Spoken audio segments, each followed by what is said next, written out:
everyone, and welcome back, where we sometimes talk about thrillers on Thursdays. And as you can tell by the title, I'm going to be filming what is probably every person who films book reviews on YouTube favorite video to film every year, which is my top 5 favorite books I read in 2021. And I think a lot of these are going to be surprises because I could be wrong when I'm saying this, because the information I say in my videos just evaporates from my brain the second I upload them. But I don't think I've talked about 3 out of these 5 on this channel before, so they should be surprises. Originally, last year, I think I did top 5 and bottom 5 in one video, but I have a lot of books, unfortunately, that I disliked this year, so that warrants its whole separate video, so that will go up next Thursday. And please let me know what were your favorite books in 2021, because I'm gonna be filming my TBR books I wanna read in 2022 video, probably after the worst books video that's going to go up next. And I've already been scouring lists online to see what I want to add to it, but definitely let me know if you've read something you really love and I will definitely add to it. And as the final thing before I get into them, let me know if you're good with this background setup. I don't know why it's never occurred to me to do this background setup before, because I'm sitting right in front of my big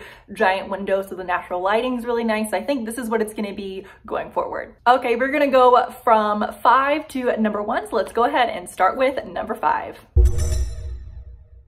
So my 5th favorite book of the year was, I don't know which side I'm going to put it on for me, but The 7 Husbands of Evelyn Hugo. This was a book, I'm sure many of you have read it because it's incredibly popular, but anytime I walked into any bookstore, anytime I opened up any top book lists online or books you need to read lists online, 7 Husbands of Evelyn Hugo was always there, just taunting me, mocking me a little bit, that I had no idea what it was even about. And I picked this one up out just on a limb because it was available on the Libby app. But for each of these books, I'm going to talk about briefly what they're about without any spoilers and talk a little bit about why I enjoyed each. So The 7 Husbands of Evelyn Hugo is told from 2 perspectives. We have Monique in present day, who really wants to be an amazing journalist, and suddenly her company gets this request from Evelyn Hugo's team for Monique to be the one to interview her. Evelyn Hugo was this famed actress, kind of in her heyday in the 1960s, and as the title says, she had 7 husbands, but no one really knows who her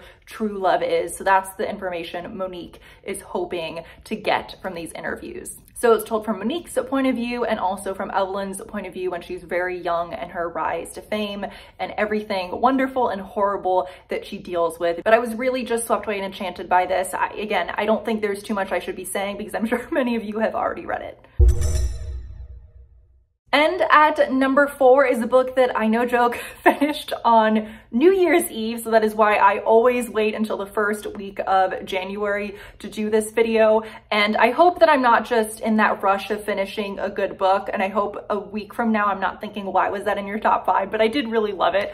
And so my number 4 is Who is Maud Dixon? I don't know if any of you listen to the Popcast. That's one of my favorite podcasts, but they both had highly recommended this book and that, and they always have really great taste in books. But our protagonist of this is Florence Darrow, and she's from Florida, living in New York City, wants to be this famed writer. It's sounding a little bit similar to 7 Husbands of Evelyn Hugo at this point, but I promise it's nowhere near as similar. But she's dealing with a lot of imposter syndrome from being around all these incredibly intelligent people in New York at the office she works at, and she gets the opportunity to be the assistant of Maud Dixon.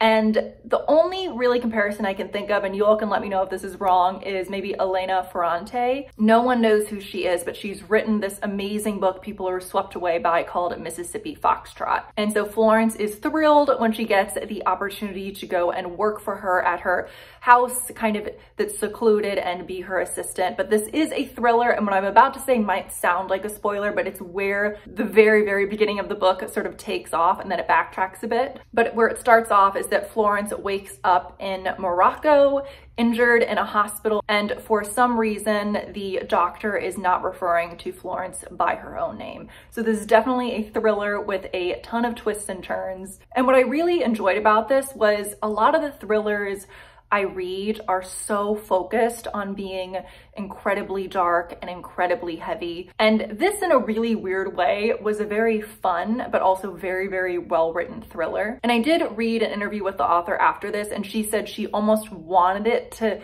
tread that line of being just a little bit campy, which I do think got a bit too campy by the very end. And I won't spoil anything, but I'll just say everything kind of wraps up with this really perfect bow that didn't feel realistic. But again, I know that's what the author was going for. But I am certainly going to be reading the next book she comes out with, which is no time soon. I haven't heard about her writing another book. I checked her website, but this is the type of book where from page 3, I could sense that I was going to love this. Okay, and number 3 is a book that came out just a couple years ago, I believe, and that is Disappearing Earth. I have the horror, discussion group I run on Discord, and then I also have just a little personal book club that we do over Zoom with just me and a few of my friends from outside the booktube world. And this is a book we just read recently, and I absolutely adored it. And this, it takes place on the remote Siberian peninsula of Kamchatka. I hope I'm saying that correctly. And on one August afternoon, 2 little sisters are kidnapped and go missing. And that's right where the book takes off. And then every single chapter following that, it takes place over a year. It'll start off with, January, February, March, and it's told from 1 month perspective of a different young girl or woman within that surrounding area. And by the end, you sort of see all the little tiny ways all these characters are interconnected. I think it's so important to know going into this that when you hear that 2 little girls are kidnapped at the beginning, you might go into this anticipating some really intense thriller that's very gritty or a really intense mystery. But the majority of this book, not only does it not even feel like a thriller, it doesn't even feel like a mystery, and I don't think that it's trying to. This is really more of a slow-paced character study. And I was reading an interview with the author, and she said she really wanted to explore the range of harm in women's lives and how in some instances it's very visible harm, and in some instances it's a little bit more invisible. And again, without spoiling anything, I will just say my heart was absolutely racing during that last chapter. But the character of Russia and just the Siberian Peninsula is definitely a character of its own. I thought the writing was beautiful, and if you want a slower paced book, I highly recommend. Okay, at number 2, and I went really back and forth with number 2 versus number 1, and who knows, maybe a month from now I'll feel differently. But at number 2, we have The Devil in Silver. I talked about this one months and months ago. It's been a long time since I've read it, so when I'm giving the summary, I might be a little bit fuzzy. But our protagonist of The Devil in Silver is Pepper, and he's a middle-aged man who gets involved with this sort of minor crime, and because the cops don't want to have to deal with booking him and doing all of that, they just kind of shove him into this budget, sort of strapped mental institution, even though Pepper is not mentally ill, and he just gets stuck there for the entire book. And this next part, I hope it doesn't dissuade you from reading it because it is so well written. I want to read so many more books by Victor LaValle. But there is a terrifying creature that has the body of an old man and the head of a bison that is sort of terrorizing and killing residents. And I know when I say that, it might sound as if this is going to be really campy and weird. And yes, it is weird, but by zero stretch of the imagination is this campy. It is very disturbing, slower paced, really has a lot to say about mental institutions and how they can be improved. And since, I went to grad school for psychology, even though it wasn't within the realm of, working at any of those types of places, I found those pieces really interesting. And it was overall just such a fascinating and beautiful and heart-wrenching book. I cried, I want to say maybe 1-2 times reading this.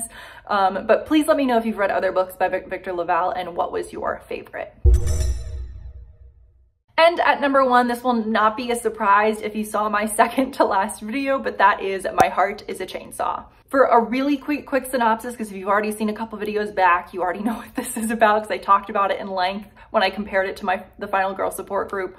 But our protagonist is 17-year-old Jade Daniels. She's a half Indian outcast living a very rough life in this small Idaho town that's about to be gentrified. She's obsessed with slashers and is convinced that a slasher novel is sort of playing itself out in real time. I'm gonna give one piece of advice that I already said in that video, but I'd recommend if you're similar to me and haven't read a book by Stephen Graham Jones before, checking out the audiobook for this instead of the physical book. But again, that's just my 2 cents. But this book was heart-wrenching and also so incredibly fun. If you're a fan of horror movies or horror novels, which if you subscribe to my channel, I'm positive, or I would assume it'd be kind of weird maybe if you watch these and you don't, but I know some of you watch these even though you don't like horror. And I also learned that this is the beginning of a trilogy, which A few of you commented that when I reviewed this and I had no idea, but apparently the next book is going to come out in 2022. So that will be at the top of my 2022 TBR video. But again, I'm not going to harp on it too much because I've already talked about it at length. But again, please check it out if you haven't. I know his writing style might not be for everybody, but I absolutely adored it. So those are my favorite books of 2021. If you want to get notified when I post my worst books of 2021, feel free to click that notification bell down below. Please let me know. I get a lot of great recommendations from you all. What was your favorite book of 2021? Even if it wasn't a horror thriller, I still want to know. But I hope you guys are doing well and staying safe, and I'll see you in the next one. Bye.